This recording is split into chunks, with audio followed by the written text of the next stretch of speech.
Hi, my name's Trevor Clark. I'm from the Bendrigg Trust, which is a registered charity, and we're a company limited by guarantee as well. And the whole enterprise was set up in 1978. It was the brainchild of a charitable trust based in Birmingham, and they wanted to create a residential centre in a rural setting where young people from different backgrounds could come together and share experiences and do interesting and exciting and adventurous activities. The main beneficiaries of the Bendrigg Trust, disabled and disadvantaged, and that obviously is a huge category, but one of the important things about the Bendrigg Trust's work is it's completely inclusive.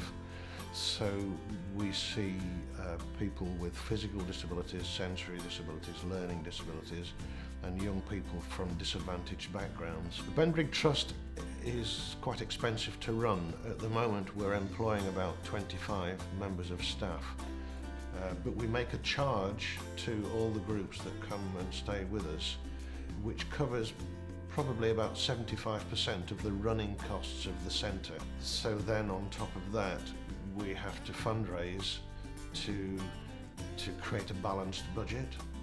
In order for the Bendrigg Trust to survive, we rely heavily on grants to make it work. The staffing ratios for the activities mean that if we were to charge the full cost in order to cover all the staffing costs, the groups that we're targeting, which are mainly groups of people with disabilities or from social disadvantaged areas, they wouldn't be able to afford to come, so that would defeat the object. The grants that we apply for from grant-making trusts, I've sort of developed a relationship with all sorts of different grant-making trusts that we've delighted that they've been able to help us.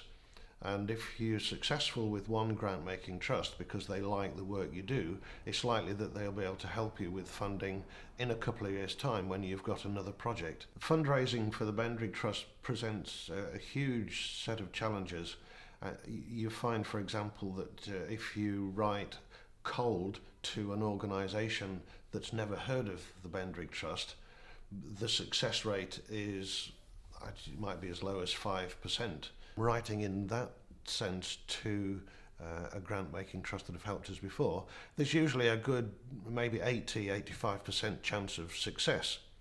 Fundraising at Bendrigg can take many different forms, from a street collection to raise the profile of what we're doing at the centre, and that might only raise £400 or £500, and there are easier ways actually to raise £500. But the future of fundraising at the Bendrigg Trust, we've come to a sort of crossroads, I think, because I'm spending a huge amount of my time as the head of centre writing to grant-making trusts, and for the future I don't think that is, well, I know it's not sustainable. What advice would I give to someone starting a social enterprise is an interesting question. I would try and find out there is a need for what you are trying to do, and if you try and find similar organisations that have gone through the same trials and tribulations that you will go through, so you're not trying to reinvent the wheel. We've had a lot of help at Bendrigg in the past from higher education and further education organisations in terms of trainee programmes, getting students involved in projects at the Bendrigg Trust.